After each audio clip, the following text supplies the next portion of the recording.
Good morning, everybody. Thank you for coming to today's lecture. Dr. Linda Cottler is here with us from the University of Florida. She is the founding chair of the epidemiology department. What that means is that actually the department didn't exist until she came and she founded it. That's what that means. Of course, the studies have existed and UF was doing stuff like that before, but it was not all in one place, and that's why she's here. She will talk to us about some of her work, and as she'll describe her career as a professional, you'll be surprised to learn a lot of things. First, she was a nurse before, then she obtained her master's in public health, and then she eventually earned her doctorate. And while doing all that, she had 3 daughters, and I just, where did I get that from? I didn't ask her, but I just went on the internet. You can find the CV, the curriculum vitae, which is what you guys are writing. I could get all that from there because it wasn't a resume, it was a curriculum vitae. But anyway, I was so impressed because I have 3 children and I can barely, like, day to day, I can barely do it. So thank you, welcome, and I think I'm looking forward to your inspirational talk. Thank you very much. I'm so delighted to be here, and I thank David and I thank Beatrice for inviting me, and I thank you for being here also. And I am going to talk about research in my life. And so I would like to start with my disclosures. These are the resources that I have that fund me, so I'm not funded by pharmaceutical industry. This is a picture that I put in every one of my talks. It's the tip of the iceberg. And epidemiologists go beyond the tip because there's a whole world down in the iceberg. And we are the people who really look for the population as a whole to try to understand what's going on with the population, not just people that we might see in the hospital or places where people just present with problems, but we really look around at the whole population. So these are some of the things that I've done to detect emerging drug abuse in different populations. I have been working in the field of addictions. I have done a study of HIV among people recently admitted to drug treatment. I've done reliability and validity studies. I have had community studies of people who use illicit drugs who are at risk for HIV, a community study of women who drink heavily and women who use illicit drugs.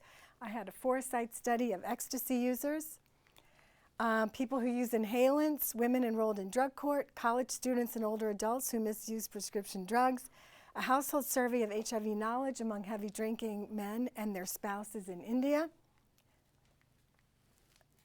opiate use among former NFL players, national household drug use study of Afghans, national study of 10 to 18-year-olds and prescription stimulants, and the batteries might be going on this.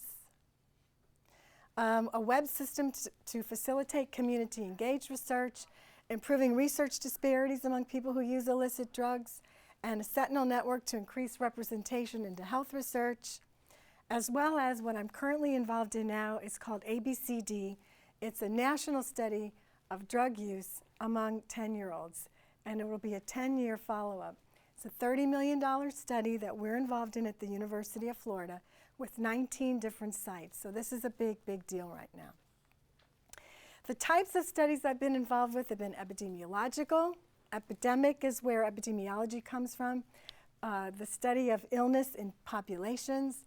I've done intervention studies, mixed method studies where you have qualitative, you talk to people and ask them, open-ended questions along with quantitative methods, including biological specimens. And now with the new ABCD, we'll be doing MRI studies. Okay, so who am I?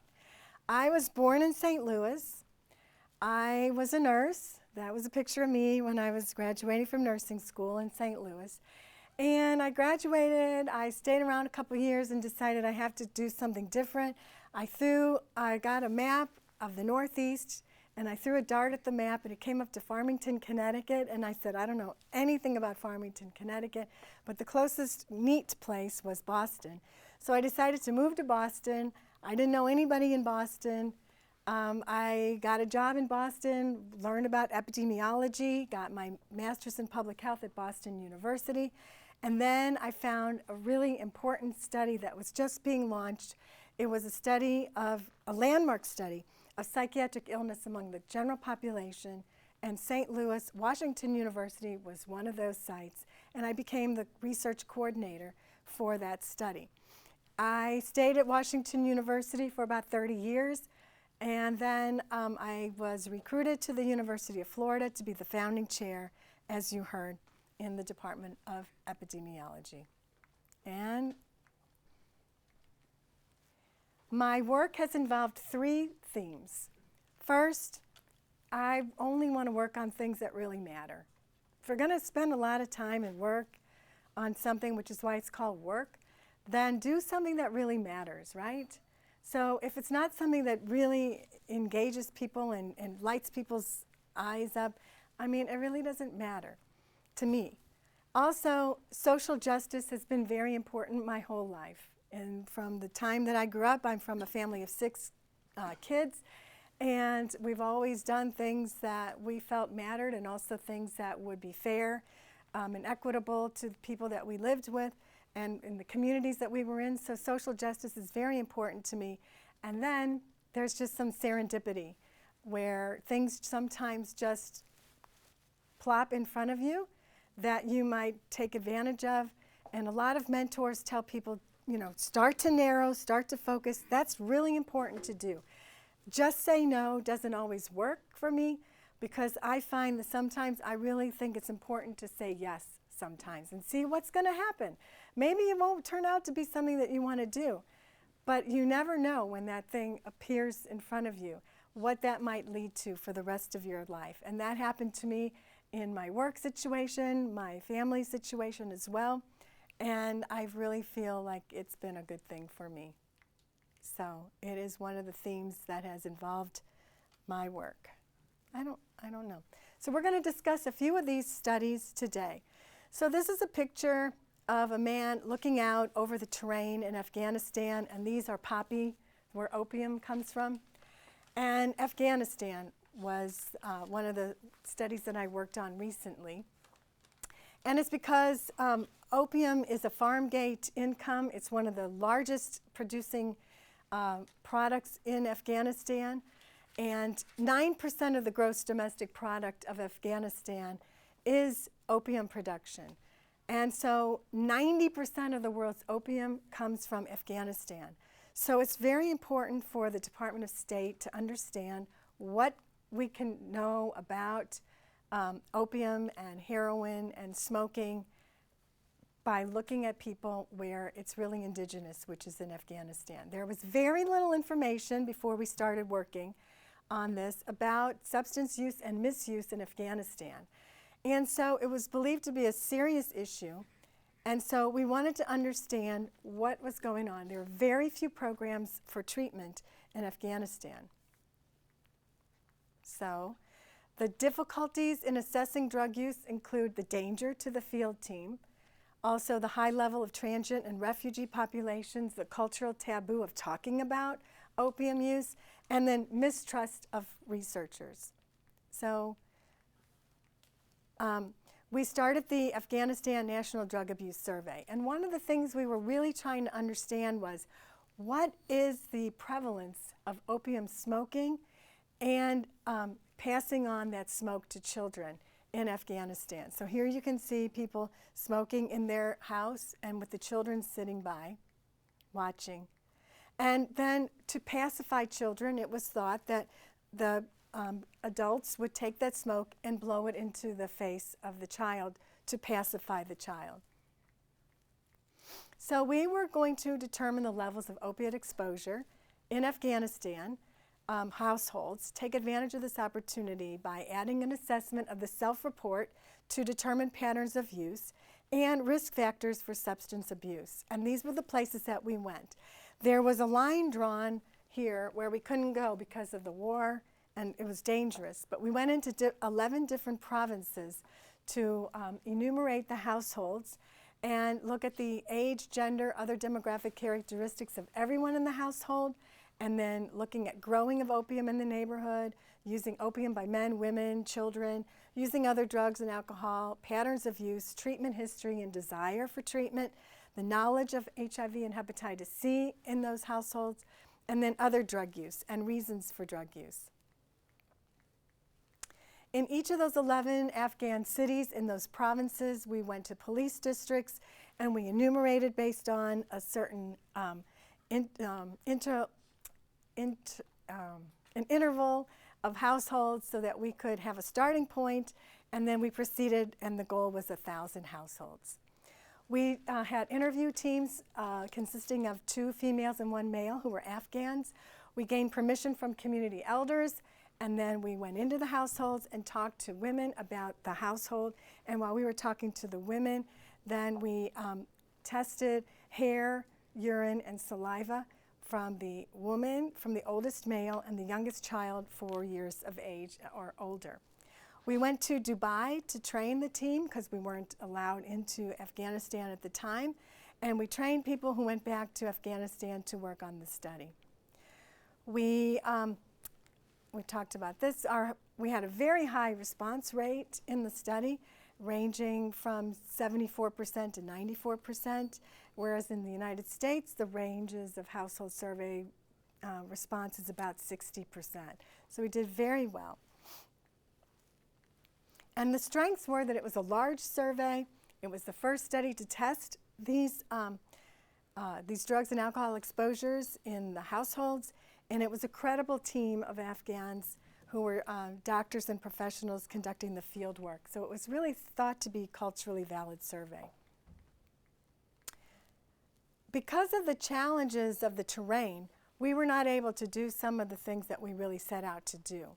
And we also thought that the female heads of household may not know everything about the people who live in the household. Maybe they wouldn't trust our team. Maybe there was an issue about our drug samples. Some people were bald, some were not home, some had refused, but we did the best that we could with this first study. We also had to have IRB approval from multiple sites and approval from other stakeholders. So it was a big, big deal, and it was, as I said, it was funded through the Department of State when Hillary Clinton was the Secretary of State. There were other logistical challenges for us here in the States. We were overseeing a survey team that were, thousands of miles away in different time zones. And we had to use Skype. We had to ship the biological samples back to the United States. There was a language barrier for us and for the Afghan team. So when we talked with them, we had a translator in the room. Also, there was a safety issue for the team.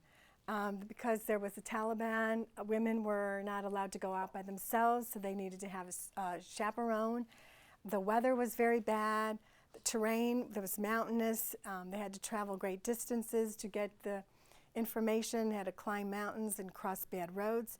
And then, like I said, there were cultural factors as well. Someone's phone is ringing. Okay. So then we had 1,000 households in that study, but we wanted to go back and do some more. So we went into Kabul and we did almost 1,200 additional households. So our final sample was about 2,200 households with about 19,000 samples that we tested. So that was one of the studies. I'm not going to talk about the results. I just want to give you a flavor for some of the studies that we're doing. Another study that we finished right before coming to, actually we finished here in Florida about 3 years ago, is the National Monitoring of Adolescent Prescription Stimulant Study, NMAPS. Many of you can think about what's the most common stimulant that you know? Cocaine. Okay, cocaine. Ritalin is another. What else? Alcohol.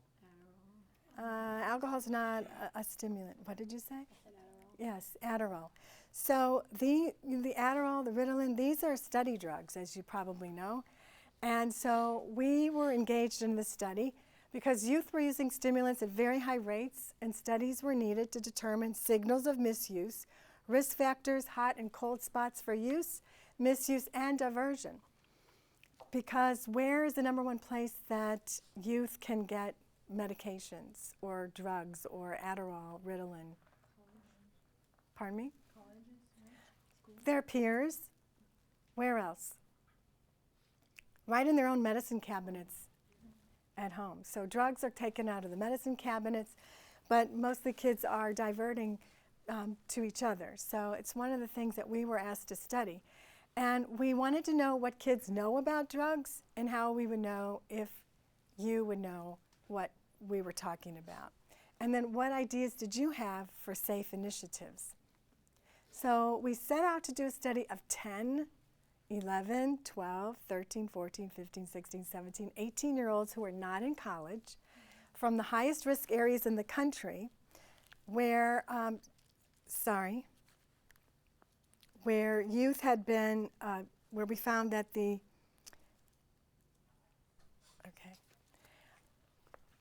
where we found that there were a lot of prescriptions for Adderall and for other stimulants. So those were the places that we went in the country. And we recruited from entertainment venues. So it's called an entertainment intercept study, which meant we went out to places where we thought youth would be and where they might hang out at malls and parks and movie theaters and libraries, skate parks. And it was anonymous. No parents' approval was necessary. We went to these particular cities around the country. We went to Seattle, Los Angeles, Denver, Houston, St. Louis, Cincinnati, Tampa, Philadelphia, New York, and Boston. And we used 10 regions here from the OMB, the Office of Management and Budget. We chose the state in each region with the highest volume of stimulant prescriptions, and we chose the city in each state with the highest volume of stimulant prescriptions. We also went to urban, rural, and suburban locations. We approached 21,000 youth. 47% did not participate. They just kept on walking. They didn't want to talk to us. So we had 53% of them who we approached who said they would participate. And then we had people who refused our screener, people who were not eligible because they didn't live in those areas, people who refused, and then we ended up with about 11,048 people. Dr. Cottler, for a second. Yeah. Question. So in Florida, it was Tampa? Yeah, Not Tampa. Miami? It was Tampa. Well, great. That was a place with the highest Adderall prescriptions. So our survey looked like this with bubbles, and we gave it to youth, and they filled it in. We did not use an iPad or anything like that because we were out about in the community. And we asked questions about demographics, about their grades, and how much cash they usually had with them, and if their parents put money in their account, and how many sports teams they played on, and what time they went to bed, and if they were in excellent, good, fair, poor health, and how many times they'd been arrested, and et cetera. Those were some of the risk factor data that we were collecting. And these were some of the, the results that we got from 11,048 kids. Half the kids were gotten from an urban area, and then 48% were male. There was only 13% that were 10 to 12-year-old, but no one in the country has data on 10 to 12-year-olds until this new study is going to be launched, the ABCD. We had good representation of different ethnicities and races.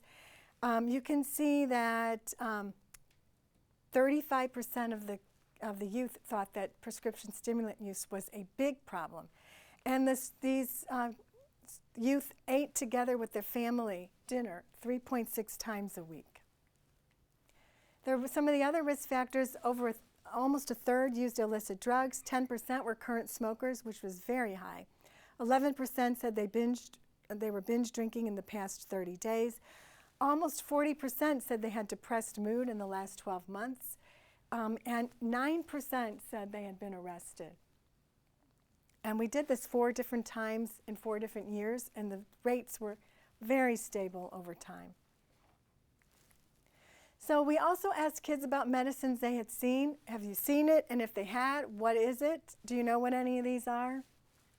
Well, we asked youth about them. Some of them are Adderall, and it says right on it, but still they got it wrong. This is the Daytrana patch. This was Sudafed, and people thought that it was something else. They got that wrong as well.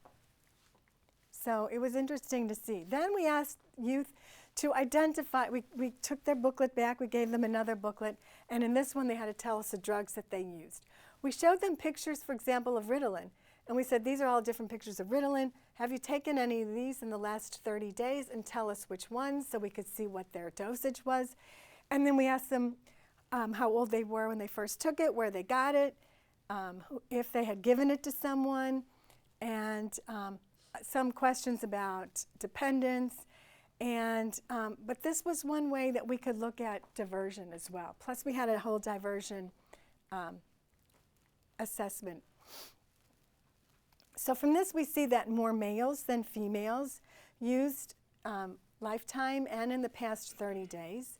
And we can see that use increased with age. The darker ones are lifetime, past 30 day is the lighter. And then we could see that in the rural areas there was more use reported than in the suburban or the urban area. So we looked at case definitions of past 30-day use. We had non-medical use only, medical use only, and both medical use and non-medical use. So we could really look at the criteria for who was misusing and who was using it just as they were expected to use. And we looked by different brand names, misuse only, non-medical use only, both, and no use in the past 30 days. And we could see over these different 4 time periods, pretty stable rates with about 5% of the population saying that they use medical or non-medical use in the last 30 days. At the end of the study, at the end of the assessment, we asked some pretty interesting things. We asked, how likely are you to be taking prescription stimulants a year from now?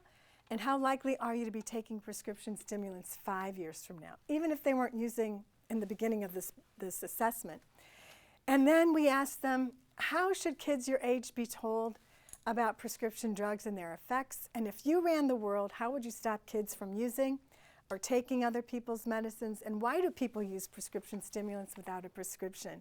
And we got some really fascinating information. Okay.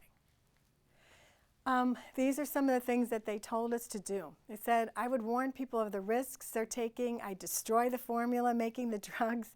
I would get counseling. I would put fingerprint locks on the bottles and put them in jail. So how about that? So this was a unique way for us to reach the youth without having to get their parents' permission, because it was all anonymous. So we have no way of reaching them again. Lastly, I want to talk a little bit about our community-engaged research, which is, I think, the new frontier. So not only do we as epidemiologists go to Afghanistan, India, we go around the country, we go into Florida, we go, other places, but we also really are very much interested now in this new frontier. And how many of you have heard of Health Street? Good. I want you to hear about Health Street. It is our community engagement model at the University of Florida, and it is research helping people. So we are out in the community talking to people all the time. We have community health workers,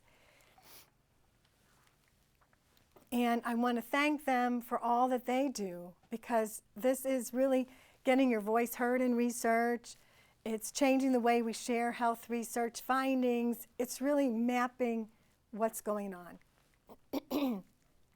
So it's an initiative to engage all of you, everyone, your family, your grandparents, your neighbors, everybody. And it started in 1989, before you were born, in St. Louis, with a partnership between us at Washington University and the Department of Health. And at the time, we were doing studies on HIV and drug use, and we wanted to make sure that the community understood things about using condoms, not sharing their needles, and what they could do to prevent HIV transmission. So we started out by thinking, what can we do? What can we call it? And we call it Health Street. And at the time, it was Health Street Paving the Way to Good Health. And it was called Health Street because we were using community health workers going out in the community and talking to people. We didn't want to do a van, that was going down the street and would say, we have the van. If you want lead testing, please come out. If you want your blood pressure taken, please come out to the van. Because we didn't want people to be stigmatized about the van, So we thought we'll have a satellite place, but our workers will go out and talk to people all over the city. And then in 2006, our model was scaled up when the National Institutes of Health decided to start something called the Clinical and Translational Science Award.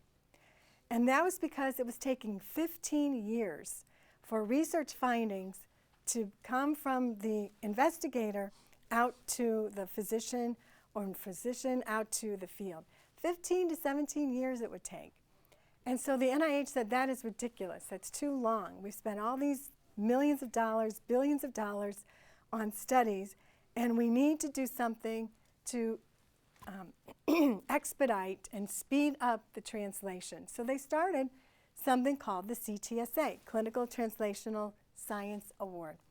And participant and community engagement was one of those required foci of this particular award. And at the time, in 2006 and 2007, Washington University became one of the second-tier universities. So it wasn't the first tier, the first year. It was the second year that Washington University became one of the sites for the CTSA.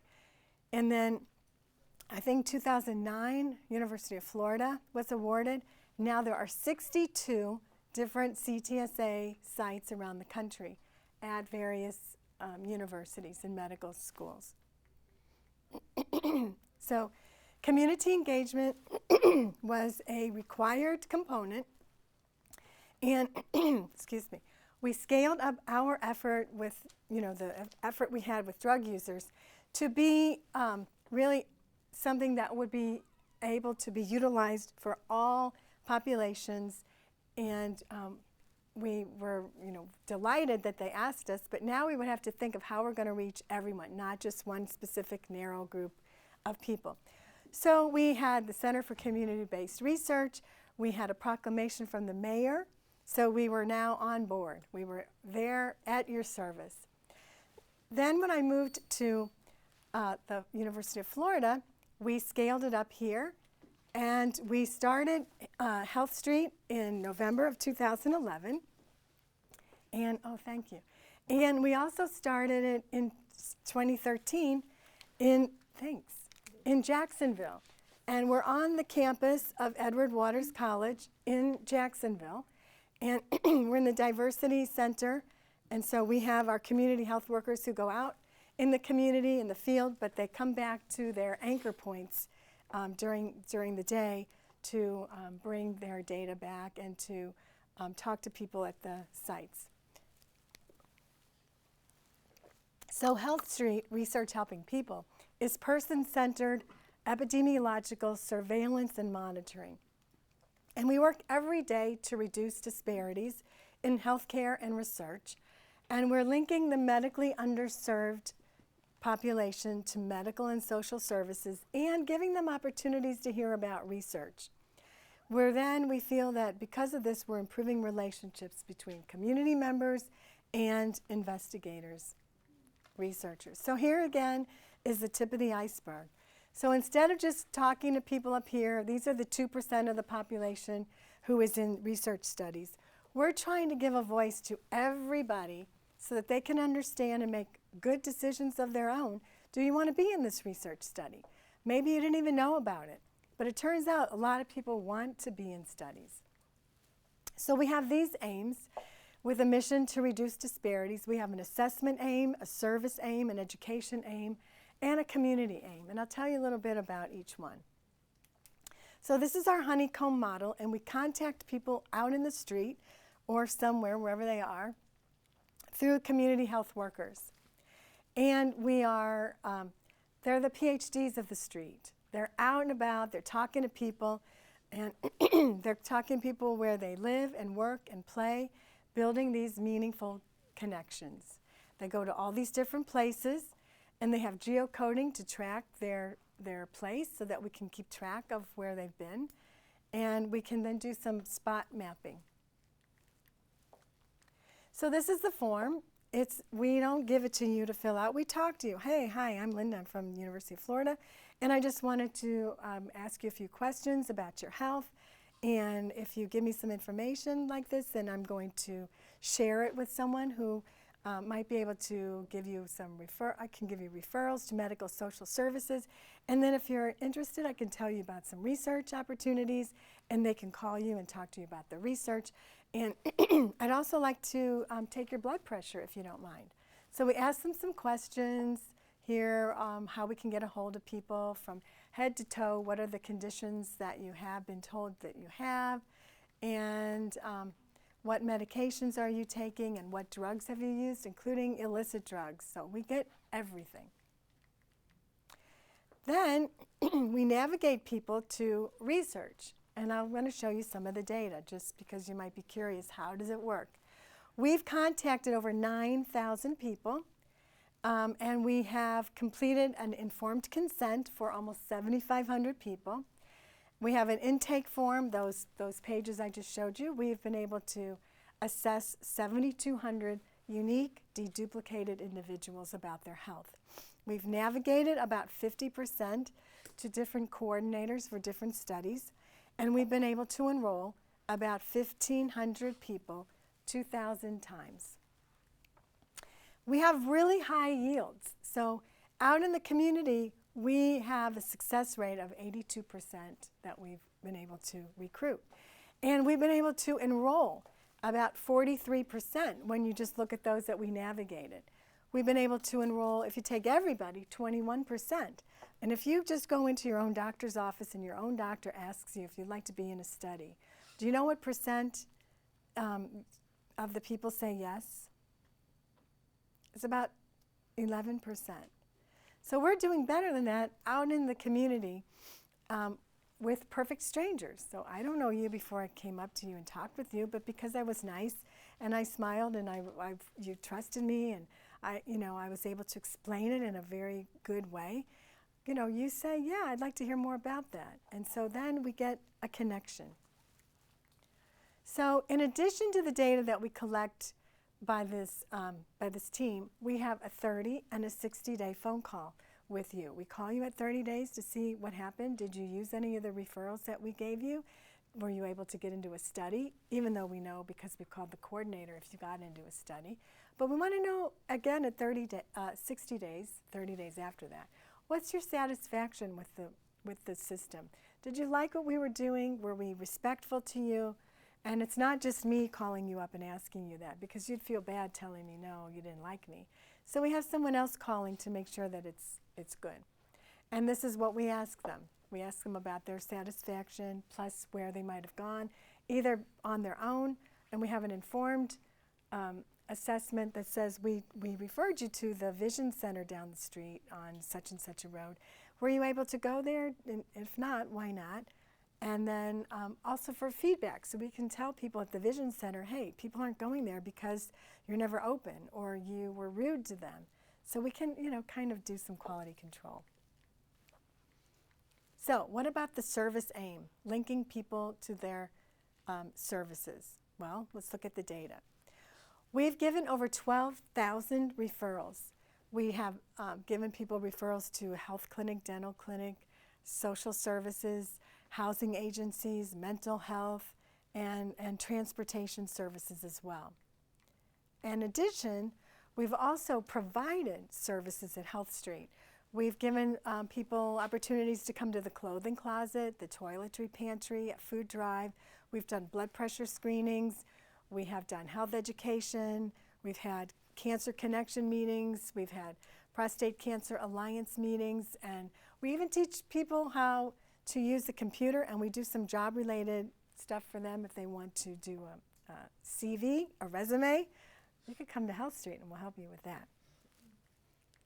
How else can Health Street be useful?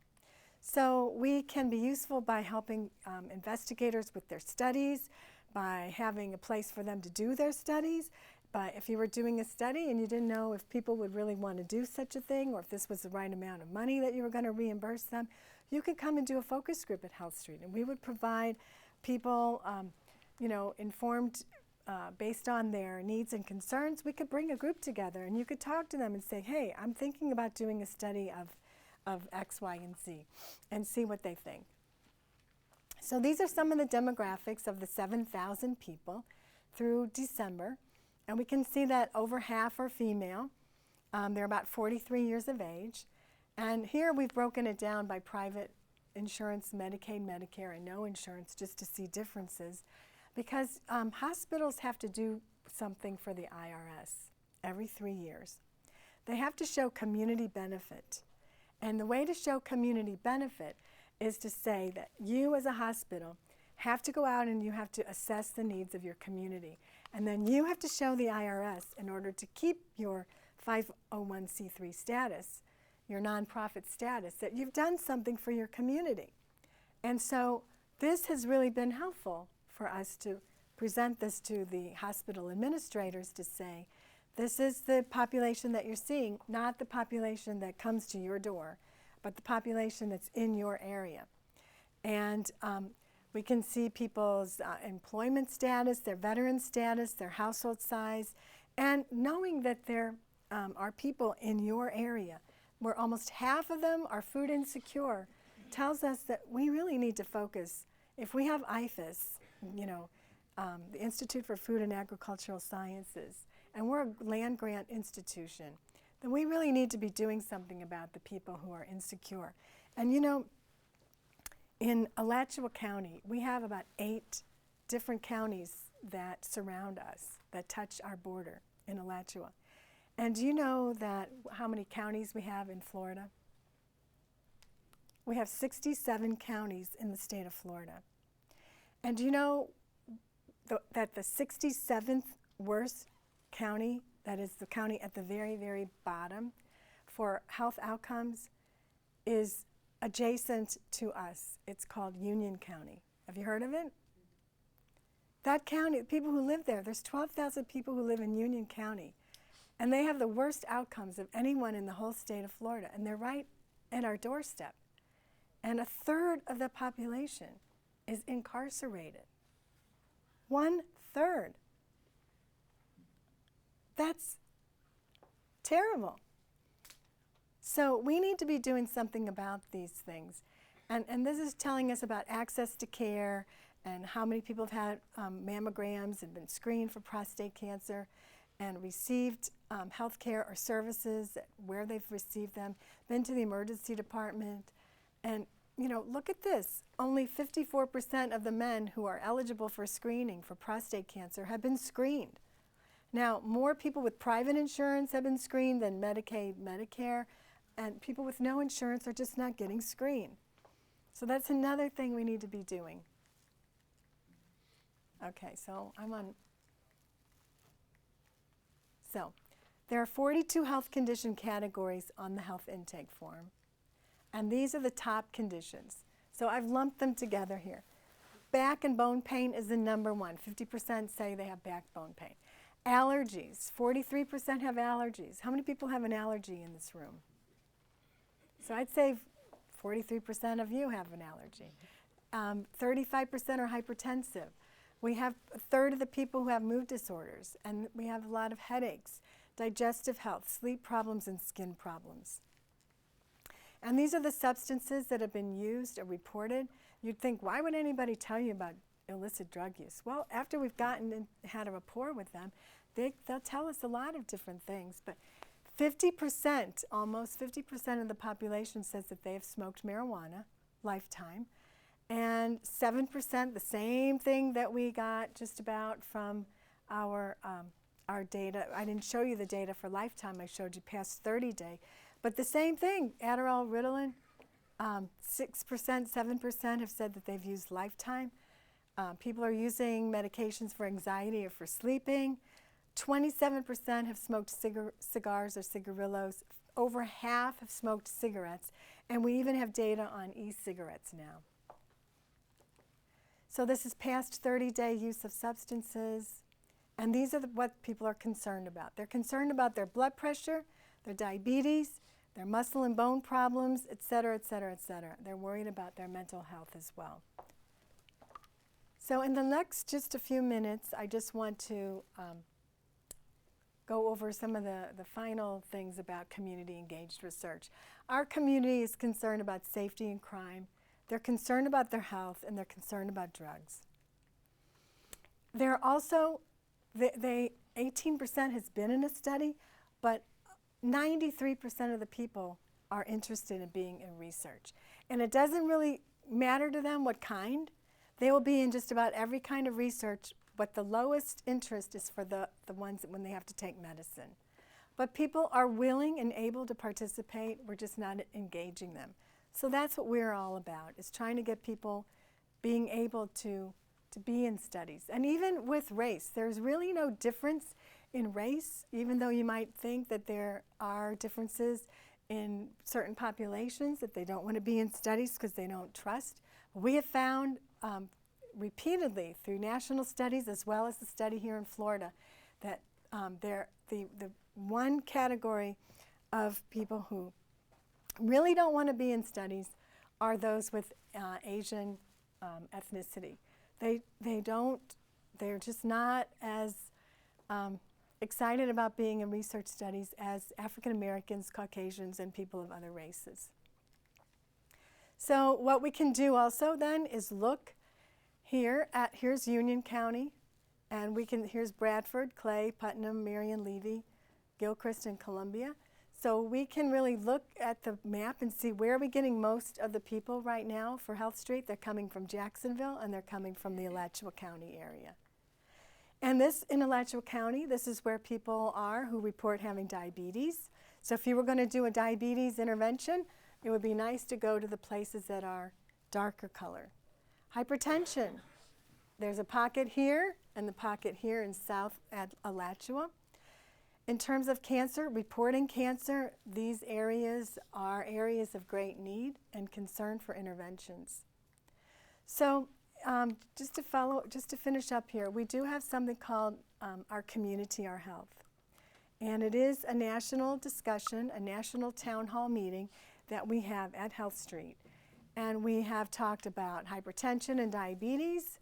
We have talked about marijuana use with someone from the National Institute on Drug Abuse.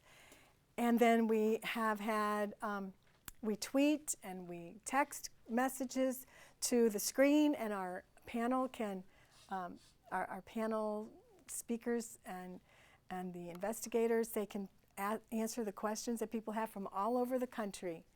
We just finished one last couple weeks ago on colorectal cancer, and our next one is going to be in March, and the next one after that, April. I know the April one is going to be about lung cancer.